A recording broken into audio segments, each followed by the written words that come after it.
Welcome to the Wu-Man Chu Chronicles. My name is Wu-Man Chu, and every single Monday I bring on a guest that's performing at Fest this year, which happens to be this weekend. So I won't be doing going live next week because I'll be traveling next Monday, but I'll probably continue on until the end of September, and then we'll call it the series, the season one wrap up, and all that good stuff. But with Velocriffer is on the band, will be on this bill, and it's their first time performing on the bill, but two of the members have performed many times before. Diego and Alex were on the bill many since like the first Surreth Fest. So, but I'm bringing on a fellow musician named Velocriffer that's in their band, and it's Tyler Caine. Hey Tyler, how are you, bud? Doing well. How you doing? I'm doing well. Thanks for asking. Awesome. So, you are in Velocriffer, I see. How did you join forces with Velocriffer? Well, Velocriffer is basically just a band of people that I've jammed with for years. Like Diego, I started my first band ever with him, and it's just been a long time since we jammed together, and we were kind of itching to do something. So him and I got together, and we got the drummer Bill together, and this was around like July of last year, 2019, and we started writing some tunes and just it kind of clicked like old times. So Awesome. yeah, it's basically just a new version of our older bands. And your older bands were Exorcist and Reticulum. What, Correct. what were those days like? Those days were a blast, man. Like we were just rowdy metalhead kids and just loved playing and we loved thrash metal and we just loved the whole energy of it and we were exploring how to be musicians and just experiencing live shows for the first time and we never really had too much of a following. We were a little bit different from what was going on in the scene at the time, but it was just a lot of fun and I miss them. So it's good to be back with the same people, jamming now. Absolutely. Definitely feels great to be reunited. And Mm. you performed this past weekend at the Brass Saddle. How did that show go? Last night actually, it went pretty well. Like I was really surprised at the turnout in the venue, and everybody there was really supportive and had a great time. All the bands were awesome. Um, there were pretty pretty much like no problems there. I had a little bit of issue like with sound. I couldn't hear myself at some points, but other than that, like it was a great time. Sweet. So, you're 27 years old and you're a musician, and like, what got you to playing music, like, from the get go? Well, my dad introduced me to metal at a really young age. I was probably like 6 or 7 when he showed me Metallica, and it I fell in love with it, And he when I was about 11 or 12 years old, he bought me my first guitar and taught me some, you know, easy Metallica songs, and ever since then I've just been hooked. Awesome. I love Metallica too, despite the Wu-Tang mask. And they were actually my second concert that I ever went to was Metallica. Ah, Yeah, and it was 2003 or 2004, and it was Metallica, Mudvayne, Deftones, Limp Bizkit, and Linkin Park. was that the Summer Sanitarium tour? Yep, at Yeah, Invesco. nice. Yeah, and like out of all the performances that day, like the one that stuck out the most was Limp Bizkit because Fred Durst just ran Really? around the stadium. It was nuts. I was like, man, and I just went there for Linkin Park because I was a huge Linkin Park fan back then. Mm, And then I was like, man, this is fantastic. And then Linkin Park was the one that introduced me to like other genres of music because of Hybrid Theory. And then there yeah. was just so many different genres of music in that album, and I'm like, I gotta Mm. explore more music other than hip hop. So that's what was my gateway drug to all those other genres of music. So it's fantastic.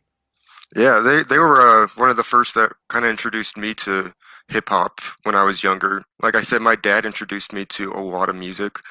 So Linkin Park was like Hybrid Theory was one of the first CDs I've ever owned, and it introduced me to like Eminem, and he had NWA, and a lot of Cypress Hill and Dr. Dre. So I was really young, getting into metal and hip hop at the same time, and not even really being able to understand what was so great about it. I was too young, you know. Most definitely. And before we went live, we talked about me seeing Cypress Hill at the House of Blues. So there's Mm. an excellent show they put on for sure. And they have this really big bong that they pull out and everything. It's fantastic. I don't smoke or anything, but when I saw that bong, I was like, "Holy canoe! I didn't know they made that thing." So, indeed. So you're a poet as well, and so I put your Tumblr website on the bottom here. Thank you for What that. got You're very welcome. What got you into poetry? I mean, it really started from music. Like, I was interested in writing my own songs, and so tried to attempt like metal lyrics, and eventually, at some point, especially in high school, like I started getting really angsty and kind of getting into depression. So I started taking it more as like a therapeutic thing. Like I wrote poetry to kind of relieve myself of what's been going on inside, and then eventually I realized I liked what I was doing and I wanted to do it more creatively and artistically. And eventually, after reading into other poets, like Jim Morrison is probably my idol, and he introduced me to how powerful poetry can really be. And something just, it felt natural. And I've just always done it since probably 12, 13 as well. Wow, excellent stuff, dude. And I was reading some of them, and I was just, man, there's so many poems on the website, and it's just like, this is excellent stuff for sure. Yeah. Thank you. I really appreciate that. Since I've been writing since I was, 13, I've written hundreds of poems, and I also have them on my personal Facebook. It's just a little bit harder to access the notes on Facebook, which is where I store them. Mhm. But yeah, I have hundreds, and I want to eventually compile them together so I could, release a book. But it's hard sometimes, like just sifting through and trying to see like what do I really want, like what fits the theme, and it can be overwhelming. Absolutely, you're a better man than me because when I was growing up, like I wrote horror stories instead of poems, and so I got really dark, and that's where all my misplaced rage went into, and all that good stuff. But it got me out of it pulled me back into the light though for sure. So Yeah, it definitely did the same for me.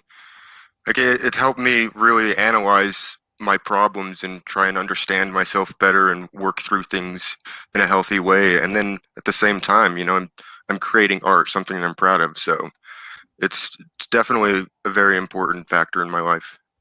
indeed, and I'm glad you mentioned Jim Morrison from The Doors, and he was like an amazing guy. And I was before we went live. I told you that I lived in LA, and they had this Sunset Strip Music Festival they had there while I was living out there.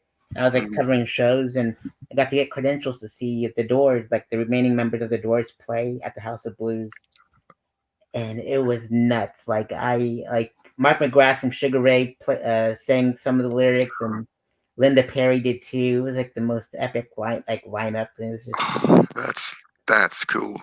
I would love to see that. oh heck yeah, man! It was and everyone was like everyone other than Jim was alive still, and so Mm. but man, it was definitely worth you know living out there for the time being. But you grew up in Pueblo just like me, and so what are some of your favorite memories of growing up in Pueblo? Well, being in the band, back in high school in the older days when I played a lot of shows, that was always the most fun. In Pueblo, I guess it's more just like random assorted memories that I have with friends. Like a lot of partying, had a lot of fun back in the days of high school. I love walking all the time. So I used to just walk across town just for the hell of it. I'd love to just be outside, and that's a lot of good memories, especially in the snow. I love walking in the snow, so that's one thing that I'll always love about Pueblos. When it snows, I bundle up, get my headphones on, take like a 2 hour walk. Dang, I'm glad you got tread on your shoes because I tend to slip a lot. So I wouldn't say that Which I have to hairs because my shoes have holes in them. Oh, for sure. Indeed. Well, bundle up those shoes then too. So, yep, indeed. And so, I can't believe you've been writing music and poetry since 12. You must have like a huge collection, and like you said, you're gonna put them in books hopefully. Like, I can't wait to see all that happen, for sure. Yeah, I have a general theme of what I want my book to be, and I just need to, stop being lazy and get to work on it. But now that I have Velocriffer, I've been really just kind of focusing on that more. Absolutely, and I can't wait to see you all play. And because I'm a huge fan of Diego and like Death by Cemetery and uh, Beneath the Floorboards, and I get to see him perform again. And I can't wait to see what Velocriffer brings to the table. And you always have my support for sure. So Right on, much appreciated. I'm also excited to see Beneath the Floorboards play again because it's been too long, man. It's been too most, long. especially during these times, and you Yeah. know what I talked to Zach last week, the drummer for Beneath the Floorboards and back in the day, and Death by Cemetery, and we talked, and he goes, it had been a year since like the first Threat Fest that we or like one of the Threat Fests, and he just happened to bring us like every year, and that's like our only show sometimes. So I love bringing those guys on stage and just seeing them kill it. So Yeah, those guys are amazing. Like, especially Death by Cemetery back in the day. Like when they were active, there was. I mean, even beneath the floorboards, there's nobody really quite like them. But seeing Zach just kill it and Ernie on his guitar work is just awesome. And I miss seeing Death by Cemetery and Beneath the Floorboards. I mean, they're all like my best friends. We've all played together for years. At one point, I played a show with Death by Cemetery, and so like we all go way back, and it's just great to see them do something again. absolutely. I look forward to it every year and look forward to like all the old school cats with the new school cats and just Mm, seeing just bringing everyone together from like all those generations of puddle music, and it's just like there's so many genres in puddle, and just to see like the best of the best on the fest. yeah, It's just now you made me turn into a poet. So I tend to have that effect. indeed, for sure. And I just can't wait. And other than this weekend that you're performing on Saturday, what other shows do you have coming up, or what's your future plans? We had a an offer to play the bomb shelter out in county, I think, here in Pueblo, October 3rd. So I'm trying to see if we can get that set up. Other than Sareth Fest, we don't really have any shows planned. I mean, shows just started happening again, so we're trying to figure out who's gonna have them and what we could do. But we're after the show this upcoming week at Sareth Fest, we're gonna focus back on recording because we started recording a 5-song EP the past month or so, and since we got the show lined up last night, we've been practicing and put that off for a minute. But yeah, plan is to play Sareth Fest and then jump back into recording and release some music for everybody. Absolutely. And I can't wait to pick up one of your shirts this weekend, and they look pretty neat with all the different colors. Yeah, and I thought that was kind of a good idea too, because you just see like black and white shirts everywhere. You don't see bands with other colors that often, and I don't know. I think it kind of fits the general feel of our band. We're a little bit more lighthearted and just fun. I think that Ab- reflects through the colors of our shirts. Indeed, indeed. And there's some viewers in the audience, so if you'd like to hop in the chat, you're more than welcome to, and we'll answer your questions. Just be nice to us. That's all we ask. Uh, So, but yeah, like I noticed that there's like a Jurassic theme on your shirts, and so what's your favorite dinosaur? um, honestly, the Brontosaurus. That's the long necked one, right? Yep. Yeah, I think of it as just like a wizard giraffe, and I think it's it's just so cool. Indeed, most definitely. I love Triceratops. They're like my favorite. Yeah, Yep. yeah. I don't even really know how the whole dinosaur theme came about. One day I was just trying to think of a band name, and I was thinking, velocity, like high velocity riffs.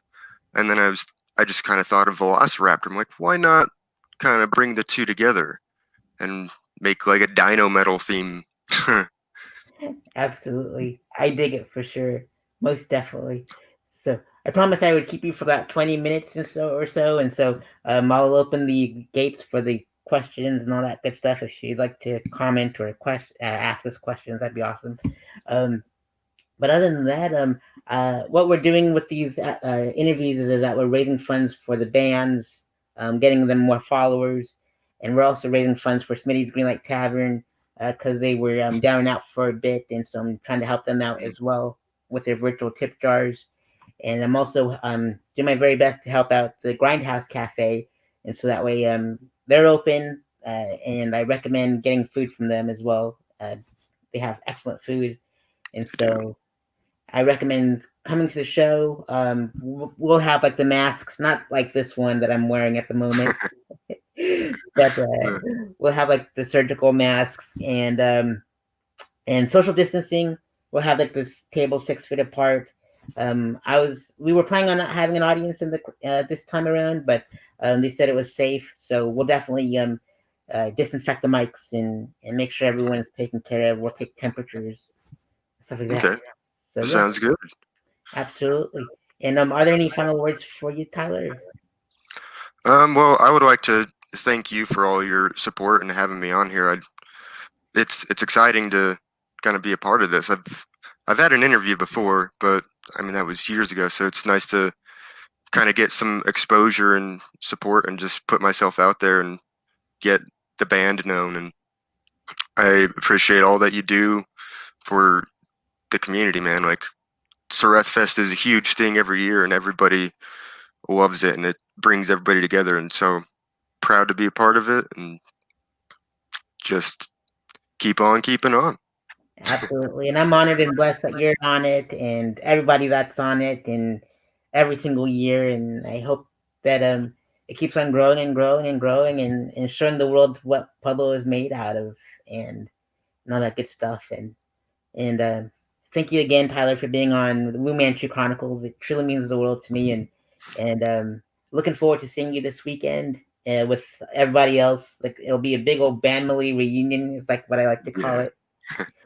And we're gonna party, and it's gonna be on YouTube .com/Srethnay. We'll have the links live and all that good stuff. And so, with that being said, thank you for tuning in to the Wu-Man Chu Chronicles, and check out all of Tyler's links that are on the bottom, as well as Smitty's Greenlight Tavern and all that good stuff. Donate to everyone if you can; that'd be fantastic. And follow Velocriffer all over social media if you can; that'd be awesome.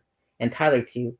And with that said, I'm closing it out like I always do, or I try to, anyways. I'm not a cosplayer; I just crush a lot. That's for big fun. Oh man. Awesome. Tyler, thank you so much again for being on the show tonight. And I will see you this Saturday, dude. thank you. You have a great night. I look forward to seeing you then. Awesome, bud. I'll see you soon. Be safe. You too. Bye bye.